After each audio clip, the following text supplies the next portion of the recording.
Okay, so this is showing me I have 42.5 pounds in this particular tire. Just because it's got so hot out here after extreme cold, it's expanded. So I need to let some air out here, and then we're going to go ahead and set this at 35 because that's where the pressure needs to be. And so once we let this air out, we're going to top it off. I want you to listen real closely. You can hear it kicking juice into the battery so that we can go in and turn it over.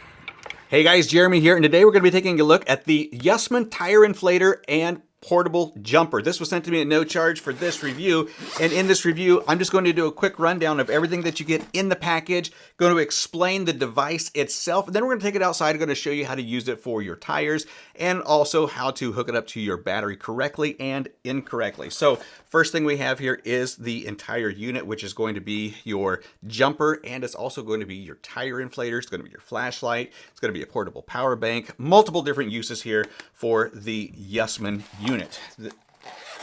Also inside the case, we get a USB-A to USB-C charging cable. We do get our tire inflator.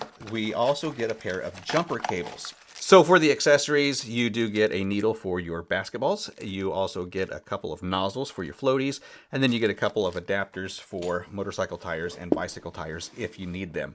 So we're going to take a quick look at the unit and show you how to operate everything. But before we get into a close-up here, I do want to show you there's only one way to connect your jumper cables right there on the side. You got a positive and a negative. One side is rounded, one side is squared, and so you're just going to plug it in. Then you're going to get an LED light letting you know that it is ready to jump.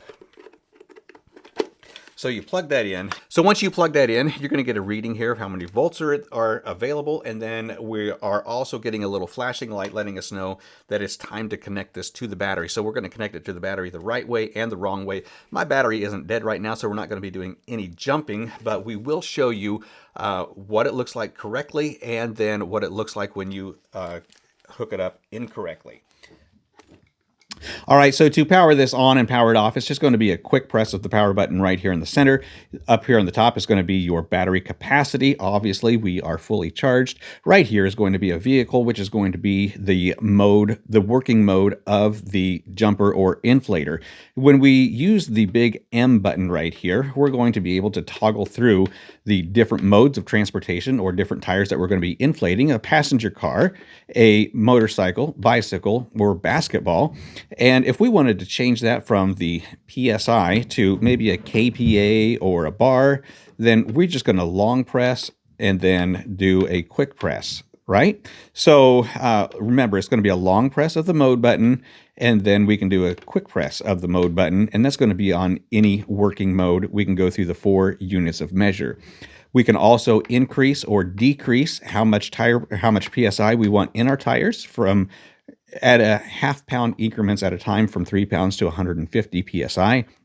And then we've got our flashlight here, which is just going to be a quick press on and a quick press off. Nothing really fancy about that. And then right here, we do have a couple of ports, which is going to be our USB-A out and then a USB-C in and out. We're going to be able to use this to charge our phones.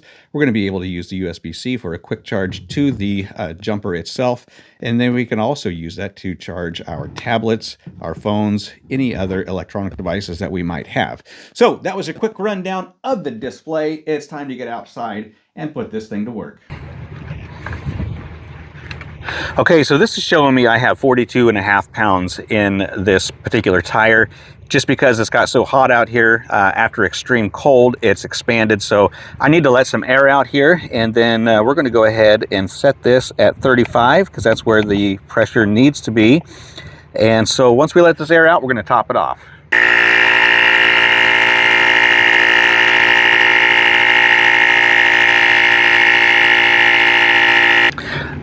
All right, so it did put a little bit of extra air in there, but not a really big deal.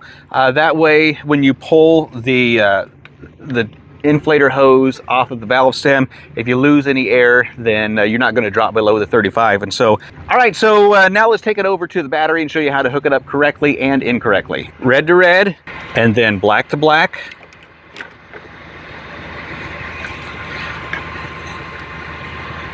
Giving us our readout here.